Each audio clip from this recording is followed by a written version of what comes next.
வாழிய செந்தமிழ், வாழ்க நற்றமிழர், வாழிய பாரதமணி திருநாடு. பாரதமணி திருநாடு நேரில் அனைவருக்கும் வணக்கம்.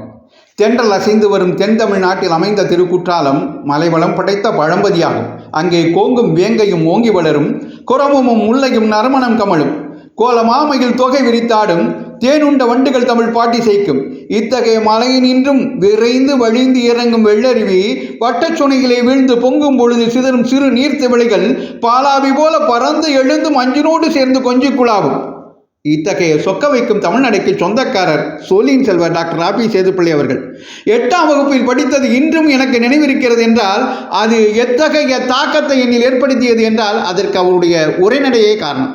எப்படி மகாகவி பாரதி கவிதை இன்பத்தை தமிழர்கள் போற்ற கற்றுத்தந்தாரோ அதேபோல் தமிழில் உரைநடை இன்பத்தை அனுபவிக்க கற்றுத்தந்தவர் டாக்டர் ராபி சேதுப்பிள்ளை அவர்கள்.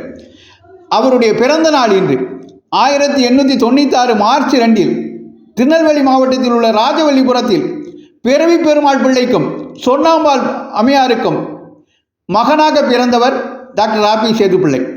அவர் தனது கல்வியை பாளை சேவியர் பள்ளியிலும் தொடர்ந்து நெல்லை இந்து கல்லூரி, பச்சையப்பன் கல்லூரி மற்றும் சட்டக்கல்லூரிகளிலும் பயின்றவர்.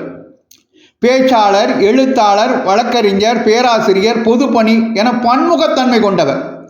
அவரது பேச்சாற்றல் வியக்க வைக்கக்கூடியது.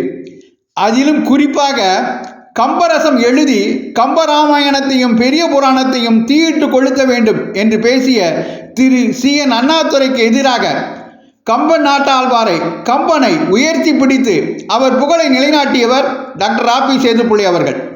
அவரது சொற்பொழிவுகளின் தாக்கமாகவே தொடர்ச்சியாகவே சென்னை கம்பன் கழகம் உருவானது.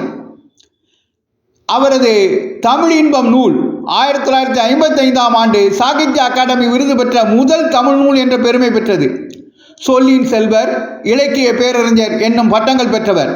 பொது வாழ்வில் திருநெல்வேலி நகர்மன்ற உறுப்பினர் மற்றும் தலைவராக பணியாற்றியவர். சென்னை காந்திநகர் இல்லம், கண்டியப்பேரி நிலங்களை அறக்கட்டளைக்கும் ராஜவல்லிபுரம் வீட்டையும் நிலத்தையும் ஊராட்சி மன்றத்திற்கும் வழங்கிய வள்ளல் பெருமகன் அவர். அவரது ஊரும் பேரும் என்ற நூல் நாட்டார் வழக்கியலில் புகழ் பெற்றது. ஏப்ரல் 25, 1961 அவர் மறைந்தார். நான் சேவியர் பள்ளியில் பயிலும்போது பொது போட்டிகளுக்கு செல்லும் போது அங்கே இடிந்த கூரையும் கவிபாடும் இந்து மேல்நிலைப்பள்ளி மாணவர் என்று அவர்கள் தங்களை அறிமுகப்படுத்திக் கொள்ளும் போது சேதுப்பிள்ளை செந்தமிழ் பயின்ற சேவியர் மேல்நிலைப்பள்ளி மாணவன் என்று என்னை அறிமுகப்படுத்திக் கொண்டதை இப்போது பெருமிதத்துடன் நினைவு கூறுகிறேன். டாக்டர் ராபி சேதுப்பிள்ளையின் உரைநடை தமிழுக்கு ஒரு பிள்ளையார் சொல்லி போட்டு உரைநடையில் இன்பத்தை காண வைத்தது. தொடர்ந்து அவர் புகழை போற்றுவோம். நன்றி, வணக்கம், ஜெய்ஹிந்த்.